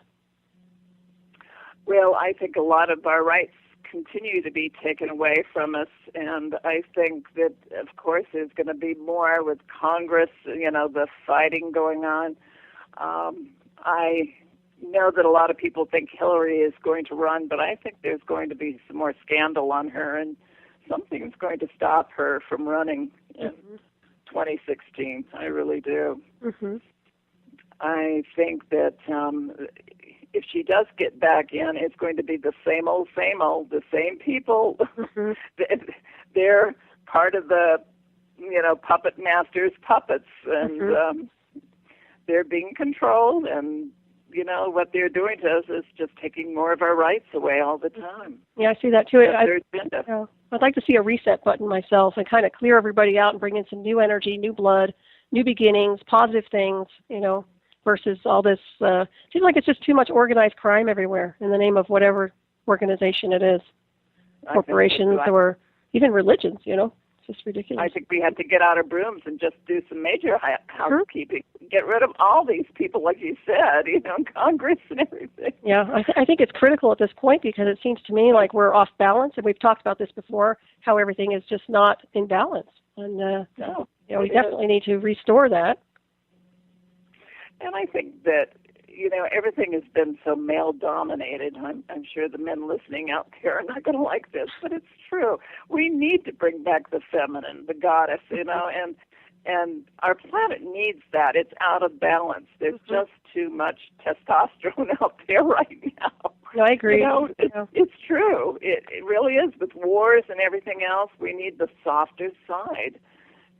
Divine feminine. I agree with that also. Yeah, nurturing, compassion, unconditional love. I mean, those are qualities that are very important. Yet I see them fading away.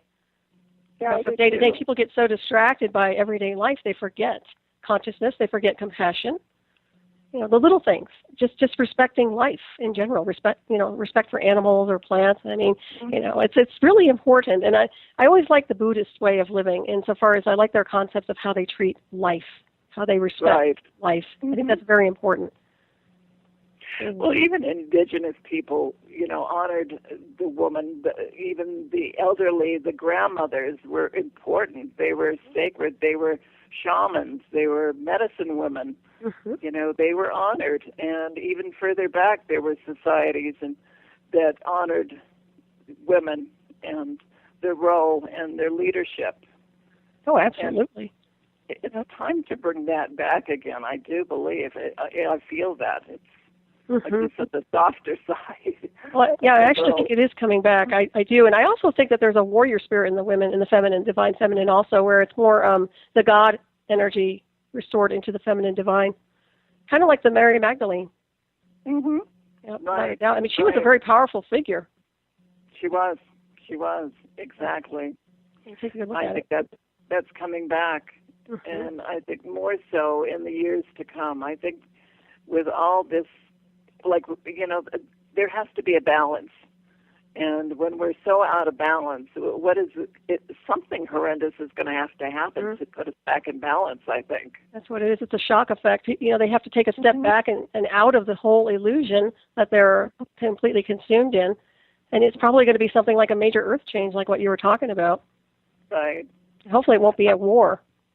Yeah, I hope not either. I hope World War III isn't around the corner. That time traveler, John Titor, predicted that when he showed up in a website in the year 2000. He said he was from the year 2036, and he gave a lot of predictions. He said in his timeline that, these were the things. He said there was going to be a World War III in 2015. And, of course, there was many things that he talked about that have come true, and other things that haven't. He talked about mad cow disease and how much worse it was going to be. There was just so many different things. He didn't say exactly that 9/11 was going to happen, but he said the New York skyline was going to change. And that was in 2000. How did he know that? Yeah. And he said time travel will be something that will happen. That I think it's already being worked on right now. Well, considering we're multidimensional beings to begin with, it's just a matter of psychically tuning into those timelines, right? You know that from your psychic awareness, and I know that from even remote viewing, that you can tap into timelines.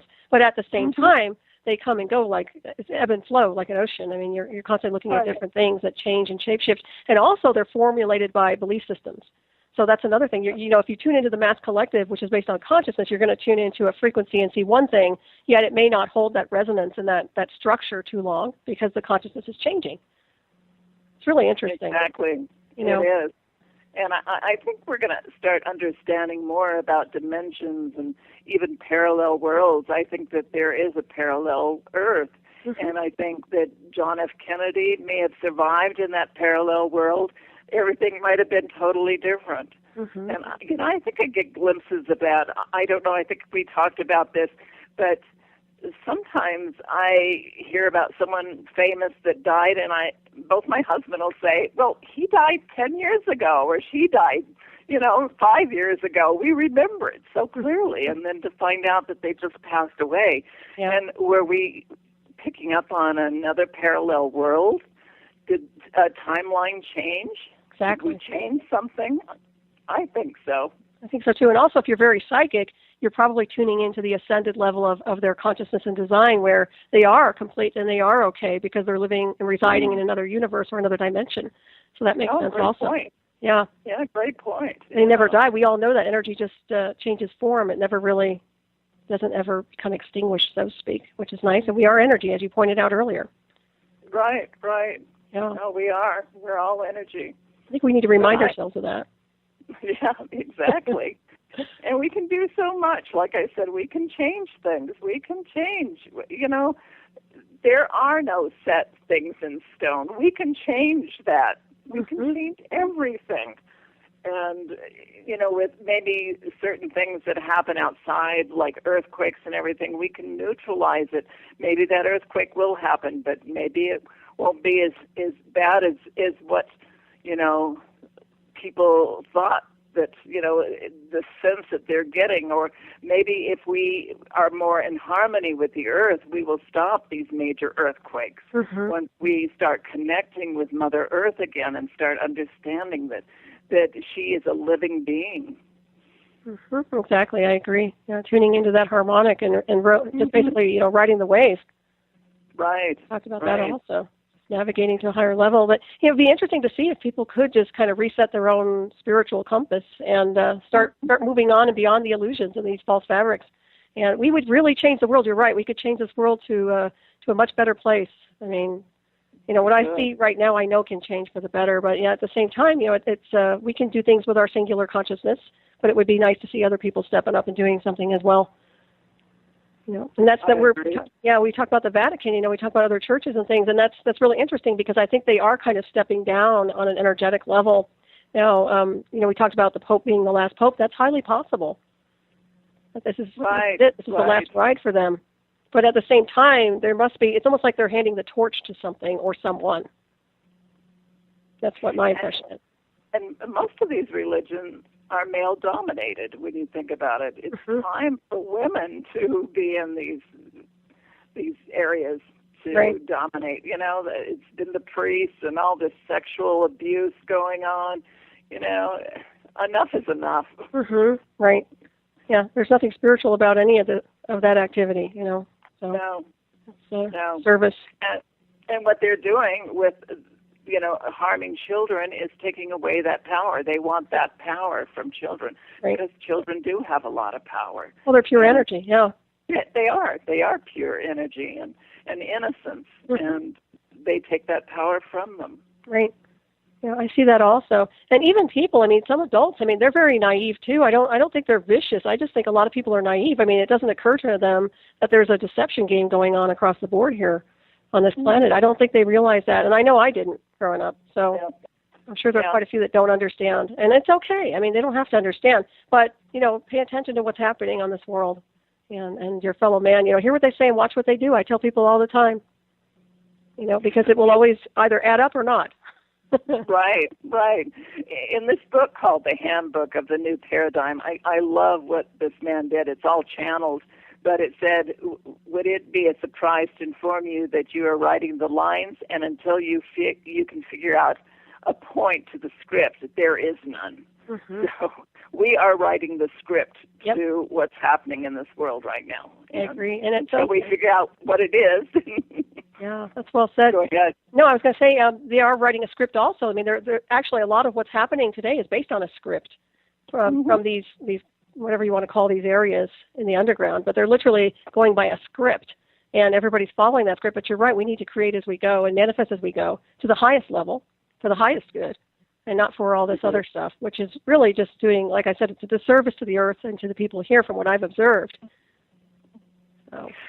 I think the problem right now is people have to come together, unite in mass consciousness, and that's the trick.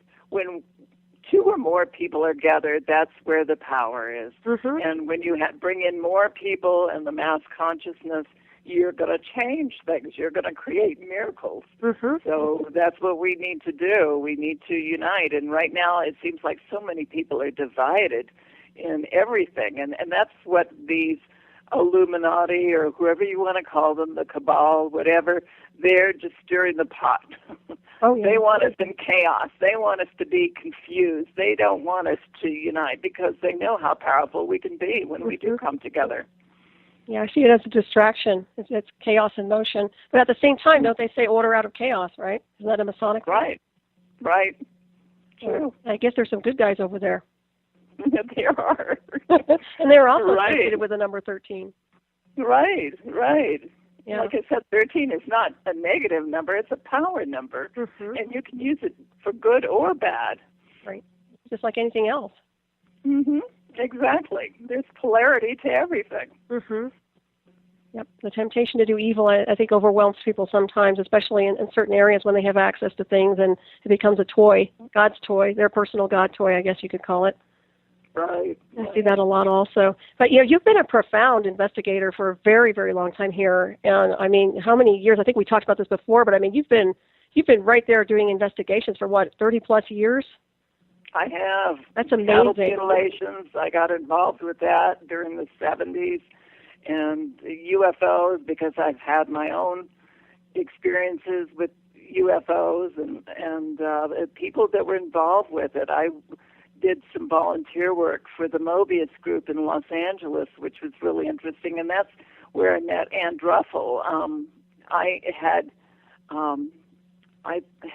let's see, did I meet her before? I kind of get my timelines mixed up, but she was working for the Mobius too, and she is an investigator, and she's well known for her books on aliens and UFOs, and her book Tujunga Canyon Contacts is famous. She was the one that regressed my mom and I. Mm-hmm. But I worked for them, and they were working on a project where they would get in a van with a bunch of psychics, and they would go through the bad areas of L.A., the gang-related areas, and they would meditate and send out positive vibes.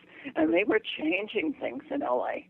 That was just amazing work that they were doing. Stephen Schwartz was the one that started the Mobius group. Nice. And yeah, so it was just incredible work. And I was just doing some volunteer work. I wasn't working as a psychic, but I was working there, answering phones and everything. And I know one day they were working on a project where two men had vanished up in Canada on a hunting trip. And my mom and I were there when they were talking to the psychics, and they thought these two men were still alive. And my mom and I looked at each other and we said, no, they're not. They're not alive. And we were right. They discovered that those two men had passed away up there, I think hypothermia from the cold. But, but what a great experiment they were doing, though, trying to heal the area. Oh, yeah. The bad areas. Mm-hmm. And it had an effect, too, which I find very, very interesting. Oh, it did. It did a real positive effect. Mm-hmm. Like you were talking about the harmonic convergence and the harmonic, we were talking about that before. Yes. How powerful that was insofar as changing things and anchoring light onto the earth, light consciousness.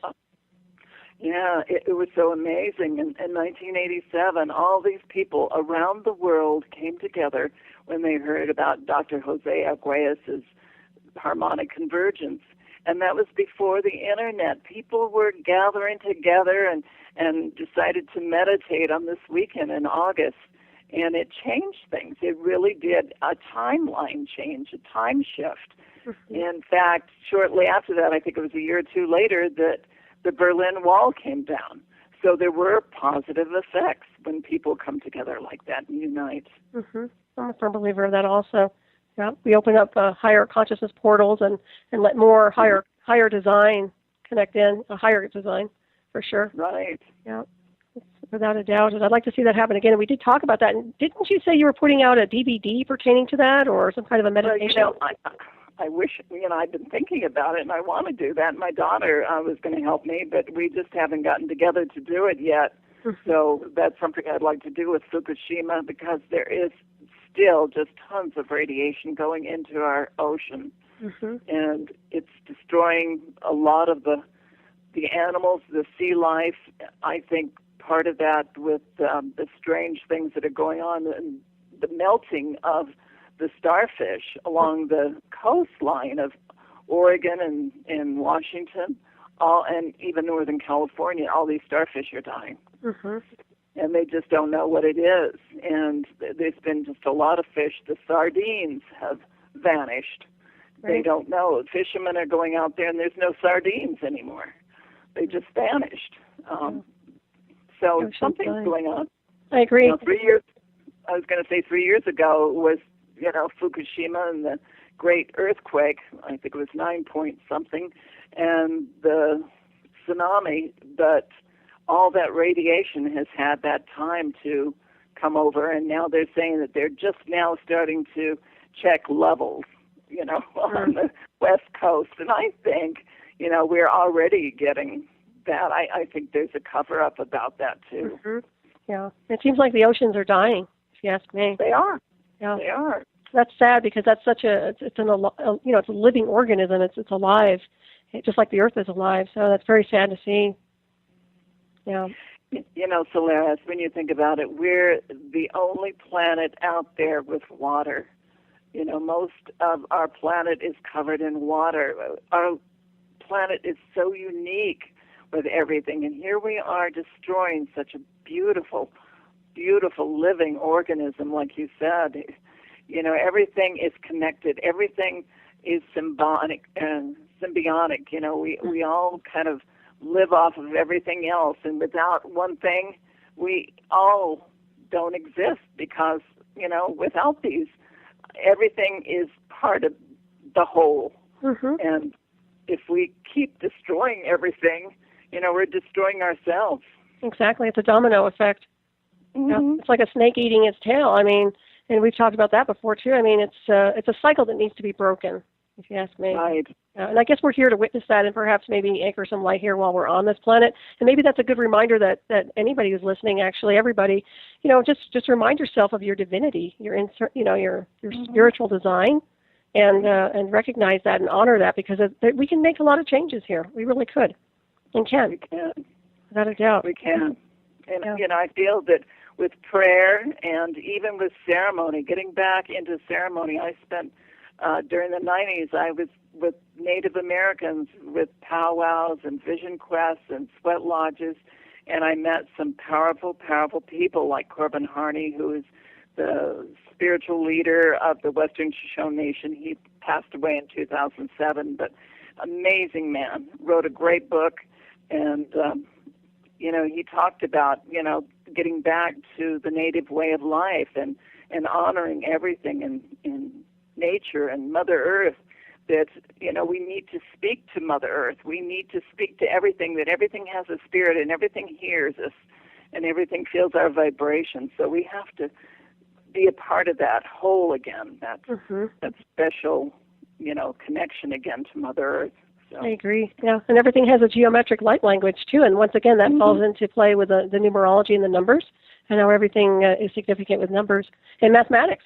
Mathematics is huge. Sound is huge. Frequency is huge, and that's, of course, is all related to the Pythagorean, initiates also. But that goes way before Pythagoras as well, when you think about it. I mean, we've been dealing with those transmissions and frequencies and what I call celestial archives for a long time, which have been kind of lost. The Egyptians, and I think even before that, I think there was an Atlantis, I think there was a Mu, there was the Mayans and what they were doing. They knew about mathematics, about a calendar. They had a calendar, astronomy, astrology, so humans have been around for a long time, I think far longer than the historians want us to know or the archaeologists want us to know. I agree with that also. And also even the terminology, human, I think it was a different race altogether.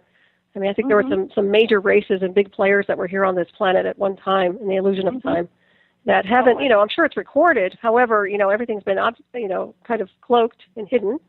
So eventually that'll come to surface, I'm sure. And I think it is happening now. I think so, too. Yeah. I think you're so right. You're so right. And we are... Oh, go ahead. You're sensing all these things, too. You're so intuitive, too. It's you're just in tune, and I know you're just one of these new people and one of the advanced people on Earth to change things, Solaris, and how beautiful is that? Well, thank you, Betsy. I feel the same way about you, too. You're a soul sister. Thank you. I know that. I just definitely... I go into overdrive when I talk to you, and we're getting ready to wrap this up pretty soon, but once again, I'd like to go over your websites, your books that are available, and how people can get a hold of you. Okay. My website, again, is betseylewis.com, and Betsy is spelled a little bit different. It's B-E-T-S-E-Y. Lewis is L-E-W-I-S.com, and you can find out about my shows on my calendar of events and any shows that I'll be on. I have my Rainbow Vision talk show, which I've had for 5 years, and I've got my Earth News one that you can click on and see everything that's going on, anything about UFOs, the sun, earthquakes, and I've got some great people coming up on my shows on Rainbow Vision. Tomorrow I've got someone, Pam and Brian. Chrissy will be talking about the crop circles and some amazing things they've found out about the crop circles. Excellent. Very good. And I do love your books, by the way, and thank you for sending them to me. Thank you. Really appreciate it. And the autograph, too. I appreciate that. Actually, fine. Well, you autographed yours for me, too. Thank you so much. I haven't had a chance to look at it, but I will get to it. Oh, my God. My pleasure. Yeah, I know. It gets busy. I'm collecting so many books. I swear. It's really funny. You got a library, too. I can start my own library now. Yay. No, it's kidding. I already have a library, but this is great, and I so appreciate your writing. It's well written, and I recommend everybody pick up a copy. They're really, really good. And you're spot on too with your abilities. Like I said, I'm very impressed with your psychic skill. Thank you so much. Yeah, you're very in tune, and you're a wonderful woman, and I really appreciate you being on the show tonight. I want to thank you very much for joining us here at Dark Matter Radio. So, you have a great show. Well, 2 great shows. Why, thank you. I try. And I just have one quick question. We're probably going to run out of time in the illusion of time, but do you feel the information, when you were doing your investigations, when you first started out, do you feel like it was censored more or less back then? I think that censored, and you mean the type of things that I was putting out, as a child, I think I was kind of ridiculed by the things that I believed in. So I kind of clammed up, in high school and junior high, and I would talk about UFOs, and I would get some strange looks. So I think people, now you can talk about these things, and it's amazing. There are people that believe it, and they're not going to look at you like you have, a green face and antennas, Well, we do, but don't tell them, right? There was a time when the language was the language of mysticism, the mystical scientists, and that was the norm until they got hunted. So, right. I think it's going full circle right now. Yeah, coming back. I see more and more people. Yes, exactly. And there's a balance between science and spirituality. I mean, there's a mix, which is good, as long as it's not the negative version of the transhuman. And we just ran out of time here. Thank you for listening, everyone. Thank you, Betsy. Thank you. See you next week.